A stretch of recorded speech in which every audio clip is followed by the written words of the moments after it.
Hey boys and girls, Coach Mike. Just wanted to quickly review our zone entries. We have some new kids on the team, so I want to make sure we're all on the same page. We primarily use 3 different zone entries. There's a bunch out there, but for our team purpose, we primarily focus on these 3. Number 1 being the wide net drive, and the wide drive delay, and then the dump and chase. So covering the wide net drive, we primarily always want to take that puck wide with speed. Reason being is, when we get into the zone, we want to try to turn that defenseman and try to get around them. And we say wide with speed for a reason. So as we're gaining into that zone, we do go wide, but that speed is the most important part. We want to get in there as quickly as possible. We want to try to turn that D and create an odd man rush. So if we can turn this D up high, now we have a 2-on-1 down low, and that obviously gives us a better scoring option. We don't want to see players taking that puck center drive, trying to beat 2 defensemen, trying to split them in between. That's mostly for showboating, the toe dragging and all that stuff. It really doesn't work at this level. So again, we want to make sure that we're taking that puck when we get into the zone wide with speed. So how it ships out, we bring the puck in the zone, F1 wide with speed, F2 quickly to that far post, and then F3 finding the high slot. F2 again, while he's hunting that far post, is eyes on the puck. F3 same thing, eyes on the puck. We want to make sure that all 3 of our forwards are basically on the same page. We also want to make sure that our triangles are set up, giving us passing options. So again, we're hoping that we turn that defenseman. We have a 2-on-1 basically down here low, and now we can either slide that pass across in for a one-timer. We can pass down to the F3 for a nice hard shot on net, and then we crash the net. So we finish it off. F1 makes his decision. He passes back to F3. We get a shot on net, and then all 3 forwards crash the net for a rebound. So that's wide net drive. That's our first option that we utilize. Second option would be the wide drive delay. With this option, it basically will break down into 3 different segments, which gives us more opportunity, for moving the puck. So the same characteristics. F2 is going to hunt that far post. F1 is going to take that puck wide with speed, again moving their feet as quickly as possible, and F3 is going to find themselves in the high slot area. So again, moving forward, same thing happens. F1 wide with speed, F2 hunting the post, F3 slot. Now what's the difference here is F1's going to read the play, and he's going to either determine that he has nothing here. He's blocked off. They're doing a great job defensively, so there's nothing coming across here. So now he's going to delay it, meaning he's going to turn himself into the boards. And just by doing that, we create 3 different options. So the first option we'll talk about is the pass to the point. So the defenseman will come in, join the play, and then we basically will make a pass out to the defenseman. We can go D to D, and then we get a shot on net. So again, he curls into the boards. F2 again, still hunting. F3 into the slot. Eyes are on, making sure that we're all on the same page. F2 reads that F1 is curled. Now he's going to move himself to the near post. The defensemen have now joined us, and now F1 has an option. So now the 3 options are: we can cycle the puck back, and that's why F2 goes to the near post, reads the cycle. We can pass to that defenseman along the boards, and again we can either pass it D to D. He can pass it back to the F1, which gives us more options. He can also, as he turns in, if that defenseman's given up on him, he can actually drive and take that into a scoring angle. Or, as he turns, he sees F3 open in the slot, we make that pass across. So tons of options just on this wide drive delay alone. So the first one we'll talk about is that pass to the slot. So as he passes to the slot, you'll notice that F2 goes into net front presence. He wants to become that screen. All right, now we can either pass back here. Pass to the defenseman. We can pass it back here. We can either pass to the slot. Again, setting up our triangles all over the ice. As you can see, we have triangles everywhere. So here we're going to go into a D to D pass. So as you notice, as we go into a D to D pass, F3 is going to release. Okay, because now we want to make sure that defenseman 2 here has 2 passing options. He can go back to his defensive partner, or now F3 has opened up, so he has a passing option there. We always want to give our puck carriers at least 2 passing options at all times. So here we have the D2 with the puck. He decides to take a shot on net. F2 with the screen, and then our forwards will crash the net. So that is the first element of the wide drive delay, which is the pass to the point. The next option, again, we'll set up at the actual delay area, is going to be our 3-man cycle.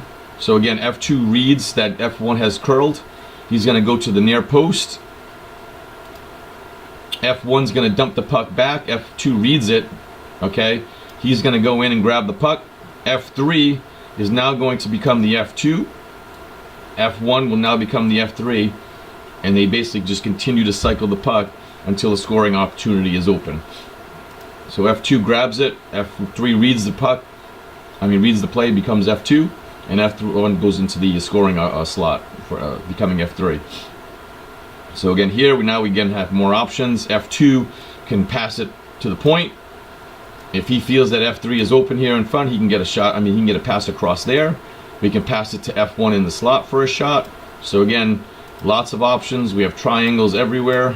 All right, and again, that's what we're looking for. Several passing options available to our players, making it frustrating for the defense to cover. So here, F2 elects to hit F1 in the slot for a pass. Hard shot on net. And as usual, our forwards crash the net.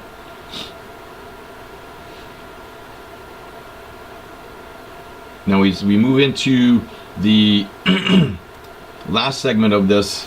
We always want to remember that our number one option is to keep the puck on our stick.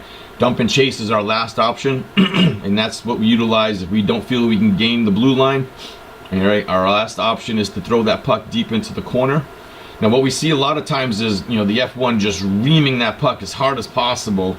All right, and then you'll find the puck in this area right here, which makes very little sense. If you see all of your players on this side of the ice, you want to place the puck, which gives you the best opportunity to attack it and attack it successfully. If you're reaming that puck across, now all 3 of your players have to come across the ice to grab that puck.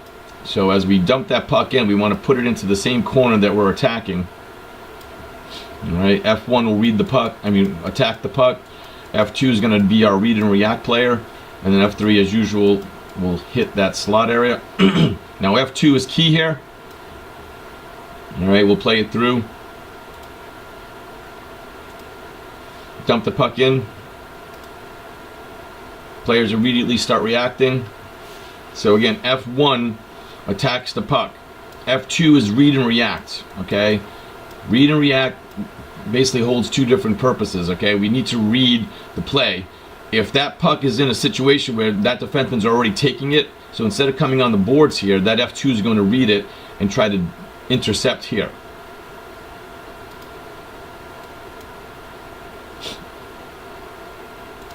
As F1 attacks the puck, if they send in another player here, all right, now they have 2.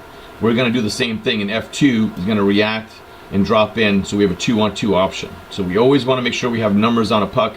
We don't want to give the other team the advantage with numbers on any type of 50-50 puck battle. So here, defense gets the puck. He throws it to his defensive partner on the other side, and this is basically where our forecheck comes in. F3 is going to read this, and he is immediately going to attack. He's going to attack the puck and become F1. F2 is going to slide across as quickly as possible, become the F2 again, and F1 is going to come in and play that F3 slot. So as you see it unfold here,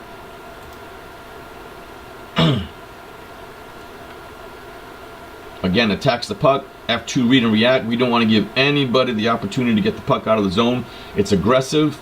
It gives defensemen fits because they don't know how to get the puck out of the zone. And what you'll normally see is them trying to get the puck high off glass. But we continuously hammer them until we gain puck possession. Now when we gain puck possession on our forecheck, as you can see here, there's nothing wrong with setting up behind the net. So we want to keep that F2 on the boards. We want to make sure F3 is in a position in the high slot where he's visible. We don't want anybody standing around like a cone, making sure that you're always moving around, getting into a passing option. So here we have, again, a passing option here. We have a passing option here. Both of them are basically can be turned into a good scoring opportunity. This one, quick shot on net. This one would be the give and go. So again, F1 passes to F2, F2 quickly back to F2, and then after that pass comes across, this defenseman's head spinning, he comes through, quick cross pass, and now we have a quick shot on net. So again, lots of good options here. Again, triangles all over the place, giving our players good passing options. Again, creating fits, with the defense, making sure that we can continue to have puck possession in the offensive zone. We never skate backwards. Okay, we never skate backwards, just allowing their team to just skate the puck out of the zone. We're constantly pressuring the puck, moving our feet, again, creating fits in there, making sure that we're not giving them a free out. We're always attacking that puck. All right, hope this helps, guys. We'll see you at practice. We'll go over a little bit more if you guys have any questions, and we'll talk to you soon.